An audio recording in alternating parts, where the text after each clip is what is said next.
Hey everyone, and welcome to This Explainer. Today, we're embarking on a journey that is going to completely flip the script on how you view life, evolution, and, well, your very own DNA. We usually view viruses purely as enemies to fight off, right? But today, we're going to re-examine them to see how they might actually be the absolute greatest biological architects in Earth's entire history. Let's dive right in. So are you aware that you're alive right now because of a virus? I know, it sounds like straight-up science fiction, doesn't it? For over a century, we've been trained to view viruses as nothing more than pathogens. Destructive agents causing everything from the common cold to massive historical pandemics. But what if I told you that without ancient viral infections, mammals wouldn't even exist? Or that your immune system was actually built by the very things it fights? Today, we're going to use the latest scientific discoveries to uncover literally the greatest evolutionary plot twist of all time. All right, starting us off is Section 1, the Great Virus Paradox. Are they even alive? It's a fundamental mystery, because viruses perfectly straddle the borderline of life and non-life. On one hand, you have traits of living organisms. They carry genetic material, like DNA or RNA, they reproduce, and they totally evolve through natural selection. But then, on the other hand, they lack cellular structure, they don't have their own metabolism, and they are completely incapable of replicating without hijacking a host's cell. Because they possess some but not all of the qualities of life, scientists often describe them as primordial replicators that exist right at the very edge of life itself. So, by strict definition, a virus is an acellular, obligatory parasite. But please, don't let their simple structure fool you. They are the oldest, most diverse biological entities on our planet. Think about it. Viral strains have witnessed literally all the eons and epochs of Earth. They infected the very first living cells, they infected Jurassic dinosaurs, and frankly, there are probably some sitting on your doorknob right now. They are the ultimate survivors, and as our scientific understanding has evolved, we've realized they are incredible innovators too. Which brings us to Section 2, Architects of Earth's Evolution, or what I like to call the genetic copy-paste. To really understand how viruses shaped us, we have to talk about horizontal gene transfer, or HGT for short. Now, we usually think of evolution as this really slow, vertical process, right? Genes passing from parent to offspring over millions of years. But HTT is totally different. It's the exchange of genetic material between completely unrelated species. Think of it kind of like swapping apps on a smartphone using a Bluetooth connection. A virus can literally pick up a genetic app from one species and just install it into the DNA of an entirely different species, completely bypassing millions of years of standard evolution. Because of this, viruses essentially act as microscopic genetic vectors.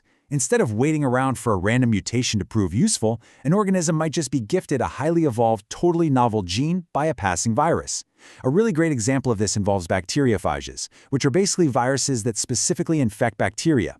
Sometimes, instead of destroying the bacteria, the phage just integrates its DNA into the host. And if that viral DNA contains useful traits, like, say, the ability to resist antibiotics, the bacteria gets an instant, massive evolutionary upgrade.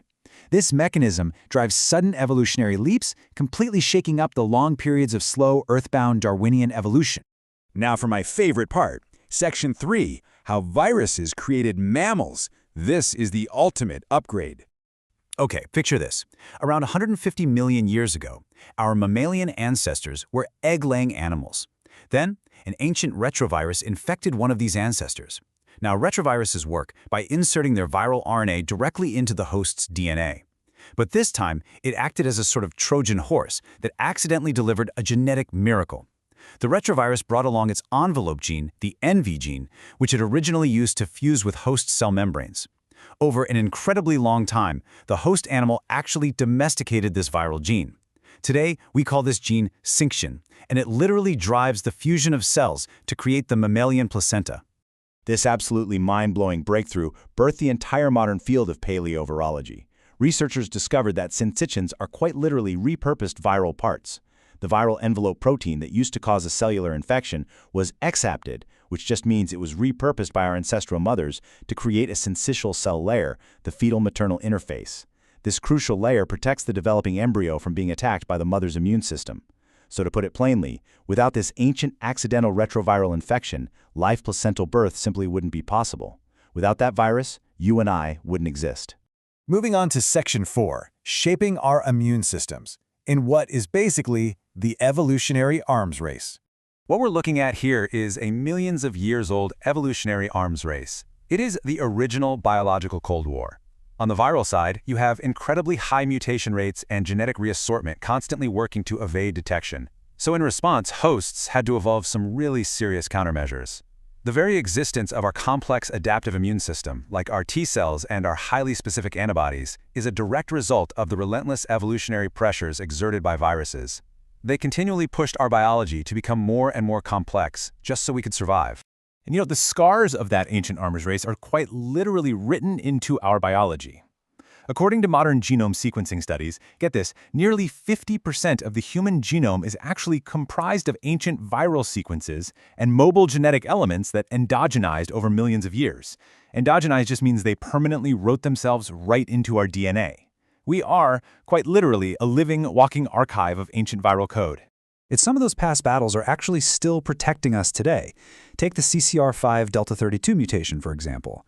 It's a genetic mutation present in some human populations that actually provides resistance to HIV. But here's the catch. HIV is relatively new to humans.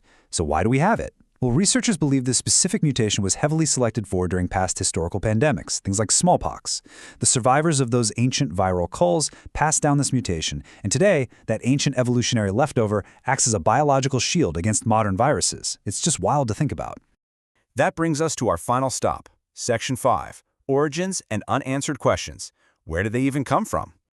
As we push the frontier of ongoing virology research, scientists are actively debating three classical hypotheses. First, the regressive hypothesis, which suggests viruses were once larger parasites that just gradually lost their complexity over time. Then there's the escape hypothesis, arguing they are basically bits of rogue DNA or RNA that literally broke away from early host cells. And finally, the virus-first hypothesis, which suggests they were here before cellular life even existed, thriving in an ancient RNA world.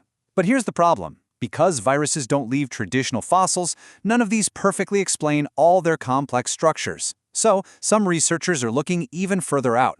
And that leads us to a highly controversial yet totally fascinating frontier in the research, the panspermic origin of life, sometimes called the cosmic theory. Proponents of this theory suggest that viruses might actually be extraterrestrial genetic software literally raining down from molecular clouds in space. Under this hypothesis, extraterrestrial viruses incorporate into the germline of earthly survivors, providing the main driving force for evolutionary jumps. The idea is that long, slow evolution happens down here on Earth, but sudden, radical biological jumps are cosmically mediated. So whether you subscribe to the cosmic theory or an ancient terrestrial RNA world, modern virologists now generally recognize that viruses have origins that likely predate the divergence of all cellular life into the three domains.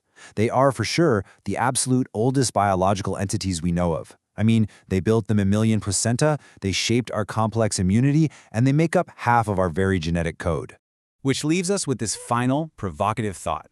If viruses have been the true architects driving our genetic evolution, and if we can't definitively trace their terrestrial origins, what does that mean for the true origin of our ancestry? Are we simply the end product of a billion-year-old viral code continually executing its programming? I really hope this explainer has completely changed how you look at the microbial world and your own DNA. Thank you so much for joining me on this deep dive. Stay curious and keep questioning the incredible mysteries of life.